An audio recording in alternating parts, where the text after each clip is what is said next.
Hi everyone, it's Lucy and I am joined by Tamoor. Hello, everyone. And we're just doing voiceover today because we figured that you would want to look at some brand new Deathloop gameplay, which is what you're looking at right now. We have the game, and so we're here to give you the final preview on Deathloop after both spending a big chunk of time with it. Tam, how long have you played for? About 6 hours, meticulously playing through it. So not progressed far, but have put in a bunch of hours into it. Yeah, I'm about the same. I'm about 6 hours in. I have done some runs at some Visionaries I'm not exactly proud of. My stealthy side is very upset at me because I've literally just ran in, gunned them down, and taken their slabs to unlock some new powers so we can show them off in this preview. If you're worried about spoilers, don't be. This is going to be a pretty spoiler-free zone. There's going to be no puzzle solutions or anything like that. It's just more to talk about how the game is shaping up, because it's obviously just on the horizon, and how it feels to play, and what the buzz is with Arkane's latest. So Tam, let's talk about the design of it, because I think it is the most complicated, but beautifully designed game, and I'm so intrigued by it. Yeah, there's an elegance to its design that is really, really fascinating, and it's like we said, we're very early in the game, so who knows whether it stays that way over the course of the game. But I'm confident in the building blocks of the experience are placed in such a smart way that it feels like it warrants really, really deep kind of analyzing. And the thing that I love about it most is, or I'm in loving about it most, is they've clearly looked at these types of games and what makes them interesting, these loop-based games and roguelikes, and kind of taken all the core pillars of and aspects of them that makes them really satisfying and rewarding to play, and then they've deconstructed what makes an Arkane game really interesting to play. And it's almost like they've married the two ingredients and then put them back in the game, but spaced everything out so you're kind of experiencing them at a really deliberate pace. And you're interfacing with different aspects of the design and in a step-by-step process, which is incredible. Because I think that the thing that I would say is, for me so far, if you're the kind of person who's played these sandbox type immersive sim games but never understood, especially why Dishonored, why people really love them, this is the game that basically it feels like it's designed to tell you why Dishonored is amazing. Mm-hmm. And it's fascinating because you'll go into a level and you'll have a specific objective, and you'll be like, oh, what's my specific objective? It's, to kill this person or get this piece of information. And because of that, the way the game is designed, you're forced to kind of look at the clockwork nature of the world. Mm-hmm. And then you're like, okay, and by doing that, you learn something about the way the game is designed and constructed. You learn, these people, they behave in this certain way, they have this routine, and I can exploit it using this. Mm-hmm. And early on in the game, for a player like me who stealths everything, you don't have access to any of the powers that would let you behave that way. So in my first 6 hours, I've been very unsuccessful at stealthing because I don't have the powers needed to do that properly, like the shift and the double jump and that kind of stuff. So effectively, you have to go in guns blazing at certain times. It's really difficult to avoid that. It is doable, and I have done it, but it's very difficult. So the game is forcing me to play in a way that I traditionally wouldn't have played a Dishonored game, so that I can build up my character to the point where I can then play it in the way I would have played a Dishonored game. And that is so clever and so fascinating. Yeah. Because I wouldn't have in a normal Dishonored game, I don't do guns blazing. Mm-hmm.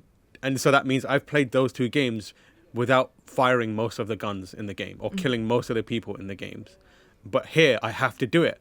But it's almost freeing. It's such a smart and amazing way to design a game. Yeah, and so you'll hear us call it smart, and because it is, and it's a game that requires a lot of attention. I would fully recommend playing with subtitles on, because a lot of the times people are talking at you over a tannoy or over a radio, and you as Colt are very much just as unaware of the world that you've been dropped in as you, the player, are. And so it's so much to take in. You're obviously learning so much because, you have this one loop. You have to kill all the Visionaries in one single loop to break it. And to do that, you have to gain information that sticks with you over time loops.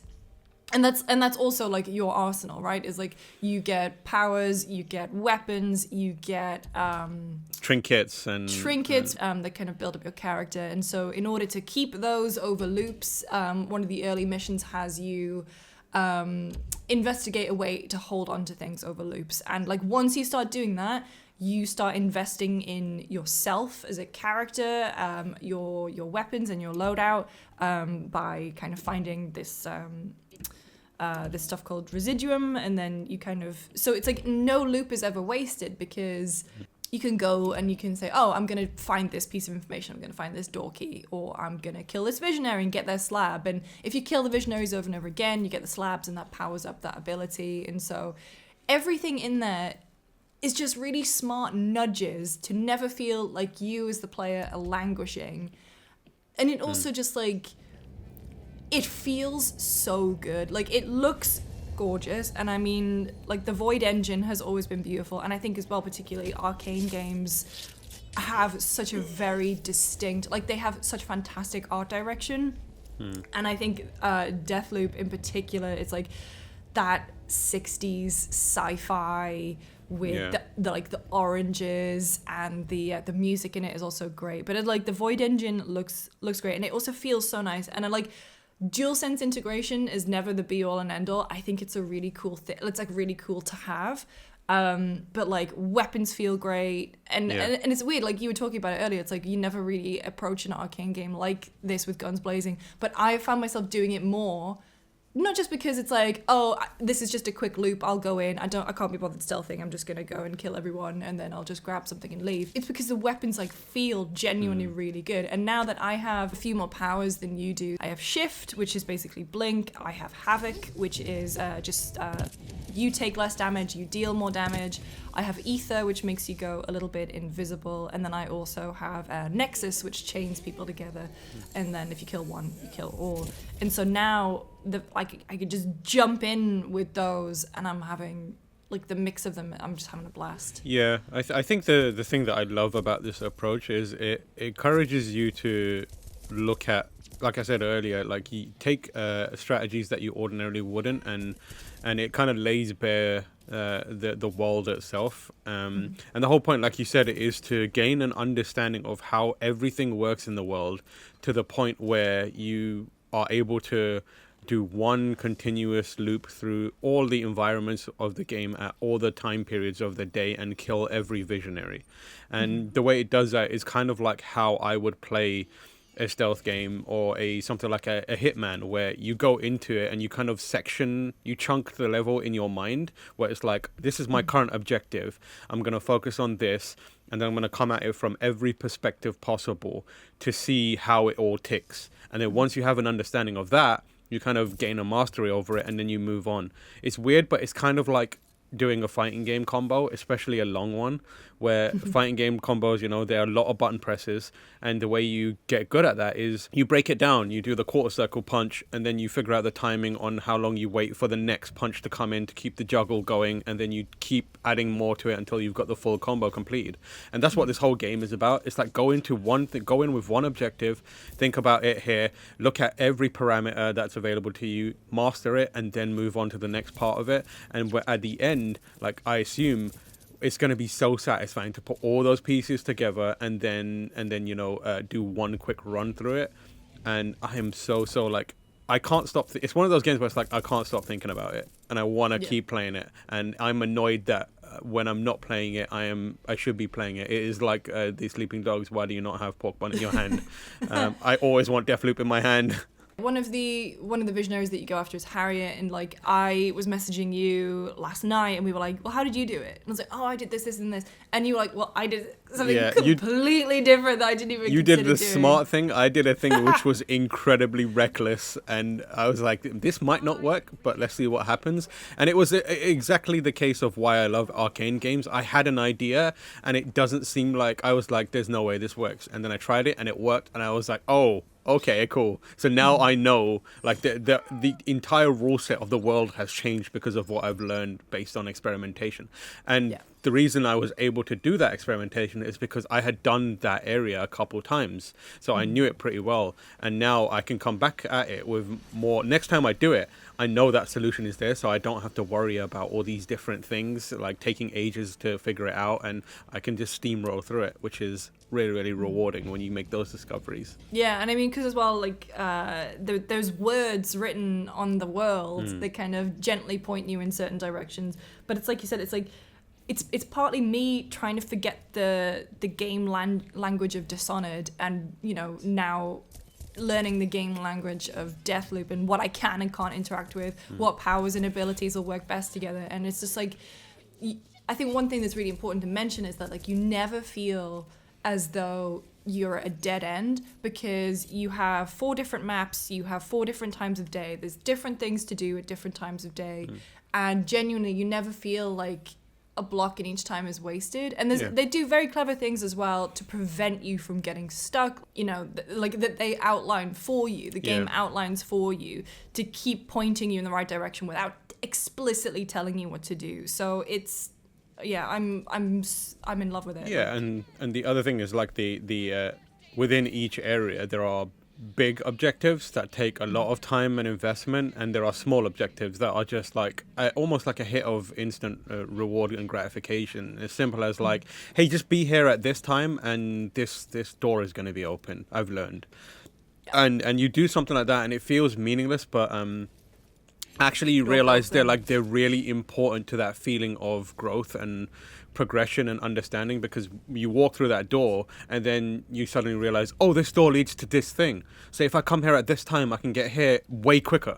And it is like this isn't exactly an original take, but like, this is a game that teaches you how to speed run the game very slowly, and that feeling is really, really fascinating, because you also kind of like get to experience something that very few people are able to, right? Like, speedrunners are kind of a special breed of gamer, where they understand, they see games in a way that few others do, and you get a taste of what it's like to play a game as them in this. You start to feel and understand what it is, and it also kind of like I said, it makes you feel like a fighting game player, where you're learning these things, and it makes you feel like it teaches you how to really appreciate an immersive sim. And I fully foresee people playing this game and then going, I'm going to go back and play Dishonored, which is basically like a very similar experience, but given to you in a very different way in terms of design. But also linking together, because there is so much information chucked at you about this world, about the Visionaries, and about what everyone is doing there,